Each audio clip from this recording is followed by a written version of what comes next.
Oke, udah dimulai ya. Mulai. Udah. Mas Iksan, sekarang kan lagi ngetren ya. Kok kamu Apa kok sih? kaku banget Oh, biasanya. gitu deh.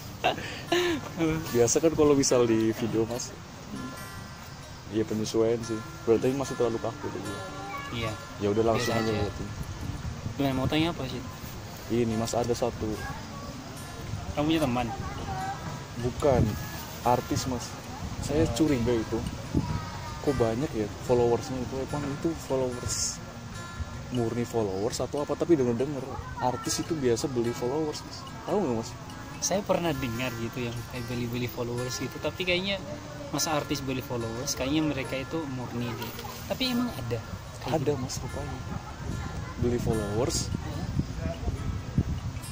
dan bisa dan ada gitu orang Maksudnya yang kalau misalkan beli followers nih, terus itu misalkan harganya 100.000, terus 50 orang, iya. itu per berapa bulan? Kalau setahu saya Mas ya, biasanya sih sekitar 1 bulan. Jadi 1 bulanan Iya. Jalmi itu per, maksudnya kalau misalkan bayar per 1 bulan itu berapa? Ya macam-macam Mas, tergantung ini ya followers yang Mas Iksan tuh. Kalau pengen makin banyak ya makin otomatis. Sebenarnya kalau misalkan kita mau ikutin hawa nafsu sebenarnya bisa saja. Dan saya punya uang kok untuk beli followers kalau misalkan harganya segitu. Nah itu dia Mas, Tapi boleh lah ya sesekali gitu Mas. Gimana? sebenarnya boleh saja, tapi masalahnya kita tujuannya apa? Mau terkenal atau mau ingin berdakwah di jalan Allah Subhanahu wa taala, terus kita ingin menyebarkan firman Allah sabda Rasulullah SAW, atau hanya ingin terkenal? Iya Kalau juga seandainya kita hanya menggunakan media sosial ini hanya untuk terkenal, ya mungkin gampang kita beli aja. Tapi ya buat apa kalau beli? Maksudnya kita itu kok tidak ada niat ikhlas untuk menyebarkan agama Allah, itu gimana? Jadi Iya. gini loh, sesuatu kan gini, kita harus petakan dulu. Misalkan kalau kita beli followers, itu kan artinya kita itu membohongi orang kan? Iya. Kita membohongi orang agar orang itu melihat, ternyata banyak followersnya. Ternyata itu hanya tipu-tipu saja. Yang pertama, kita sudah berbohong. Sedangkan niat kita baik karena Allah, untuk menyebarkan agama Allah, untuk menyebarkan atau menyampaikan kepada orang-orang yang mungkin yang belum tahu tentang firman Allah, tentang sabda Rasulullah SAW, sunnah Rasulullah SAW. Niat kita baik, tapi kalau kita misalkan diawali dengan kebohongan seperti itu, maka nanti kebaikan yang kita lakukan itu tidak akan bernilai pahala nanti. Kita soalnya kenapa ya? Kita sudah menggabungkannya dengan kebohongan. Tapi mungkin untuk beli followers itu mungkin nggak tahu nanti. Tapi kalau sekarang, karena kita itu tujuannya untuk menyebarkan firman Allah, sabda Rasulullah SAW, ya siapapun yang nonton itu kita sudah bersyukur. Kalaupun tidak ada yang nonton, ya udah. Tapi selama ini di YouTube, tapi yang paling banyak sih di Instagram. Iya di Instagram. Kalau di Instagram itu lumayan sih yang nonton. Mohon maaf kalau kita kan sekarang kan sudah lumayan banyak yang nonton ini punya kita sekarang. Jangankan yang banyak sampai sekarang ini, cuma 5 orang saja yang nonton sehari punya kita, dan itu bermanfaat untuk orang itu, dan orang itu melaksanakannya, itu bernilai pahala luar biasa kepada kita. Jadi tidak perlulah berbohong untuk mendapatkan apa yang kita inginkan. Kita real aja, kita jujur aja. Kalaupun seandainya ada orang di sana, di luar sana mungkin yang beli followers dan sebagainya, ya itu pilihan mereka. Karena kehidupan ini tidak ada pilihan. Kita memilih untuk menyampaikan agama Allah ini dengan kebaikan, dengan tidak berbohong. Ya itu pilihan kita. Kayaknya gitu sih. Tapi nggak tahu kalau bagi teman-teman yang beli followers itu. Kembali lagi ke niat ya Mas ya. Iya. Niatnya apa ya? Makanya niat kita tuh seperti apa? Iya. Ada betul. Tapi kamu punya teman itu, kamu tahu orangnya? Ya ada sih satu teman tuh. Maksudnya dia ini nawarin gimana sih soal followers ini? Dia entah jual atau punya komunitas sendiri. Kayaknya sih dia memang punya komunitas. Cuman ya dia bisa lah ada uang di situ. Jadi buat Wih, Ada usaha di situ rupanya, bisa diuangkan. Ada mungkin komunitas. dia itu punya grup sendiri, mungkin Iya, 100 orang atau berapa orang di satu grup itu. Terus nanti kalau misalkan dia dapat uang dari orang, terus disuruh lihat semua. Tapi ya, gimana ya, kalau seperti itu sih menurut saya sih itu kan membohongi orang. Karena niatnya kan kita beli itu untuk orang itu lihat banyak, ternyata banyak kok yang lihat, tapi ternyatanya tidak seperti itu kan. Jadi kita lillah aja lah. Kalau kita sudah berniat untuk berdakwah, ya udah dakwah saja. Iya. Kalau saya sih sering ustadz saya itu bilang, kalau misalkan kita mau dakwah itu kan jangan pilih-pilih, dakwah aja, sampaikan aja, nggak usah ribet-ribet. Yang penting apa yang kamu sampaikan itu firman Allah, apa yang kamu sampaikan itu dari sunnah Rasulullah SAW, sabda Rasulullah SAW. Ya udah, itu aja. Nanti entah ada orang yang nonton ataupun tidak, ya udah terserah mereka. Berarti kalau seandainya belum ada yang nonton, berarti Allah belum mengizinkan untuk banyak yang nonton. Tapi nanti waktunya, kalau seandainya Allah mengizinkan untuk banyak yang nonton, nanti kamu akan bingungan sendiri. Jadi kita jalan aja, dan semoga apa yang menjadi kita, konten-konten kita itu bermanfaat untuk orang. Jangankan sampai yang 200-an orang yang nonton itu ya. Misalkan 5 orang saja yang nonton, dari misalkan 200-an orang yang nonton di di IG kita, 200-an orang yang nonton, 5 orang saja dari 200 itu yang memanfaatkan apa yang kita miliki, yang kita share itu, terus mungkin mereka mengaplikasikannya dan mungkin mengajarkannya kepada orang lain, itu bernilai pahala buat kita. Dia yang melakukan, kita yang dapat pahala. Ketika dia menyampaikan kepada orang lain melakukan, kita juga mendapat ini. Sama seperti saya, misalkan saya ini diajari sama guru saya. Ketika saya melaksanakan apa yang dikatakan guru saya mendapatkan pahala, guru saya mendapatkan pahala. Jadi saya mendapatkan pahala, guru saya juga mendapatkan pahala.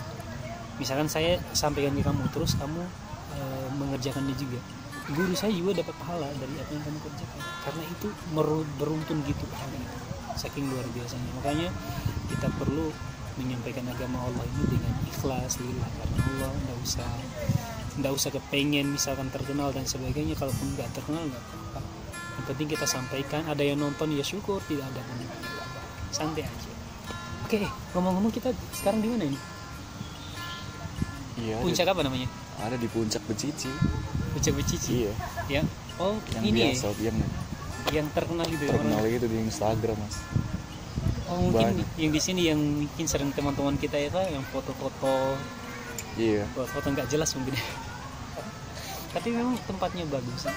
Ini salah satu kenikmatan yang Allah berikan kepada kita. Jadi apapun yang kita lihat di dunia ini, itu semua tidak terlepas dari ciptaan Allah Subhanahu wa taala.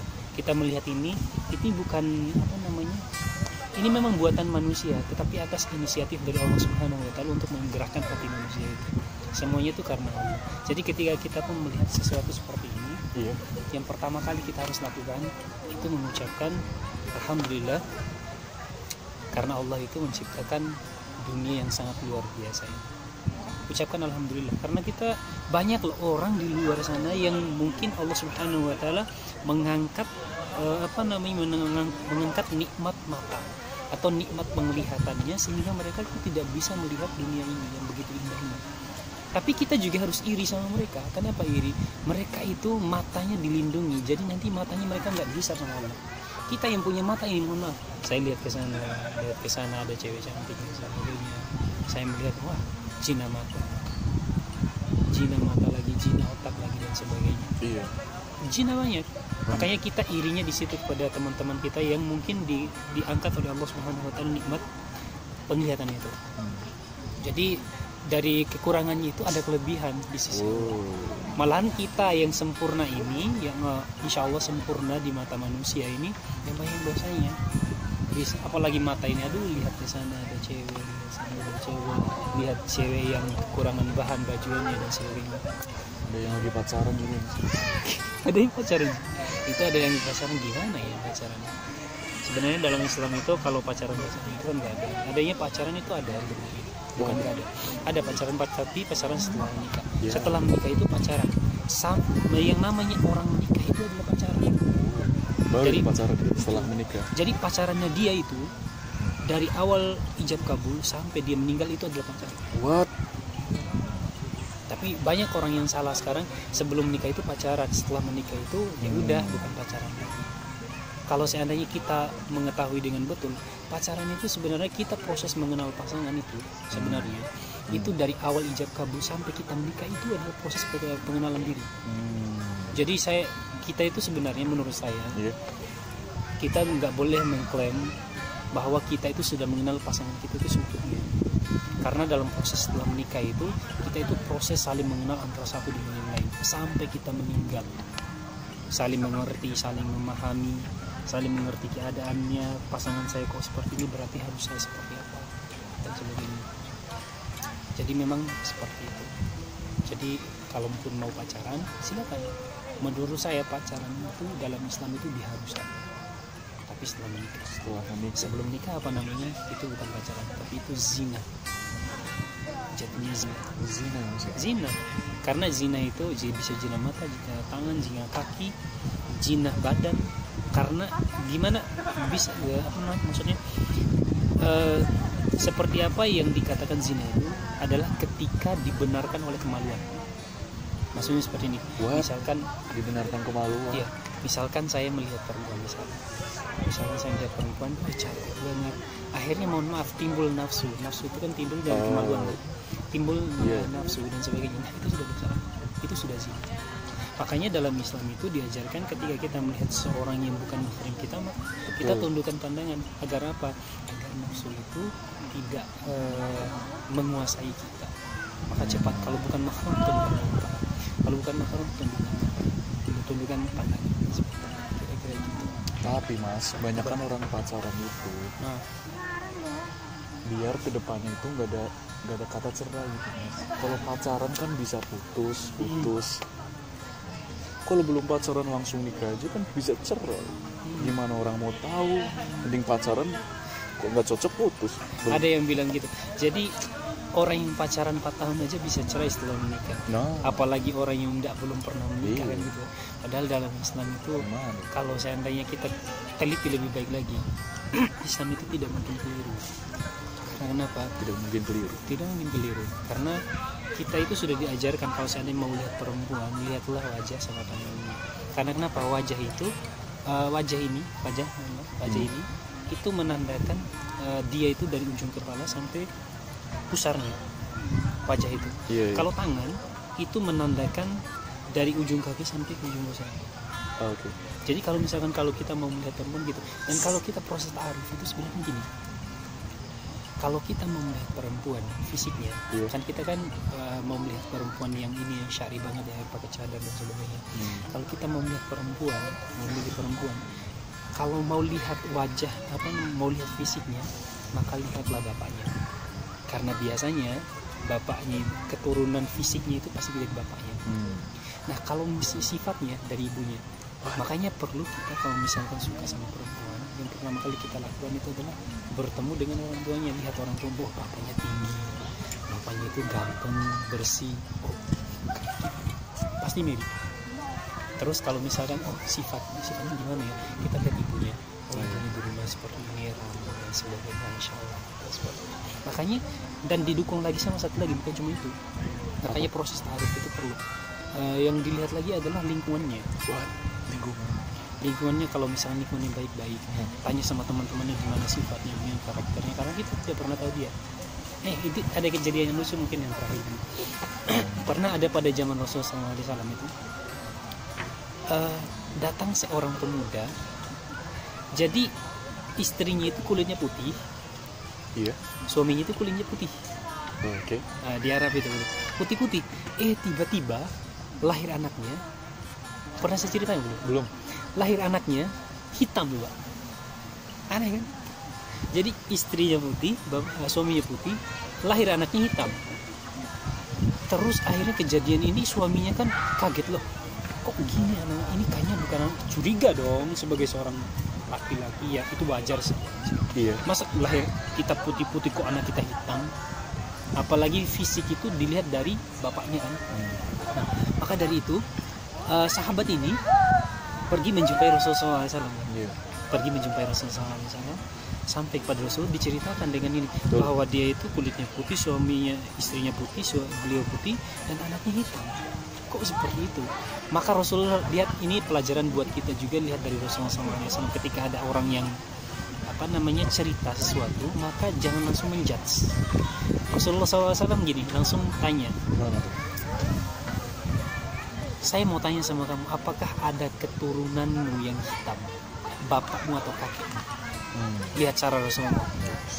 Cara Rasulullah, apakah kamu punya keturunan yang hitam? Langsung dia bilang, iya, kakek saya itu hitam. Nah, itu dia, itu keturunannya dari kakeknya itu. Dia bisa jadi hitam karena dari kakeknya sana. Tapi yang jadi pelajaran juga, bagaimana cara Rasulullah SAW menyikapi masalah itu. Jadi tidak langsung Rasulullah SAW melihat itu, wah berarti istrimu selingkuh itu, berarti tidur sama cowok ini tuh, masa kulitnya gitu, wah berarti ini suamimu, istrimu selingkuh sama cowok ini. Lihat cara Rasulullah SAW itu ketika menyikapi sebuah masalah, maka dia akan tanya dulu, bukan berarti langsung menjudge.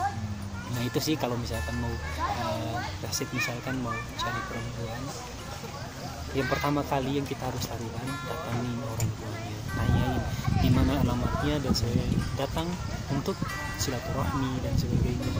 Lihat bapaknya, lihat ibunya, karena sifatnya itu akan keturunan dari ibunya, karakter fisiknya akan terlihat dari bapaknya. Coba lihat saja siapapun yang ada di sekitar kita, fisiknya itu kalau misal didampingkan sama orang bapaknya pasti mirip sama bapaknya. Tingginya, kan pernah lihat kan ada anak yang istrinya, yang ibunya itu pendek, anaknya tinggi. Iya. Banyak kan gitu, karena suaminya atau bapaknya itu fisiknya tinggi. Iya. Banyak yang gitu. Saya ibu saya itu pendek. Ibu saya pendek. Sama. Ibu saya pendek, tapi saya bisa tinggi. Apa? Karena bapak. Ah. Tapi muka saya hampir mirip sama ibu. Oh. Tapi sifatnya saya bisa katakan sifat saya itu mirip sekali dengan ibu. Iya. Mirip sekali dengan ibu. Terus kalau kakak saya malahan tinggi juga, tinggi, putih, bersih. Kalau ibu saya itu agak tidak terlalu tinggi juga, tapi biasa gitu. Tapi lebih tinggi kita daripada ibu. Jadi memang seperti itu. Ya semoga bermanfaat lah. Kok kita tadi ngomongin followers sambil ngomongin soal nikah? Iya. Ya udahlah, gitu aja lah. Iya. Oke, mungkin itu aja buat podcast hari ini. Podcast ya. Semoga podcast kita bermanfaat. Kita tutup. Nama antum siapa? Adi Rasid.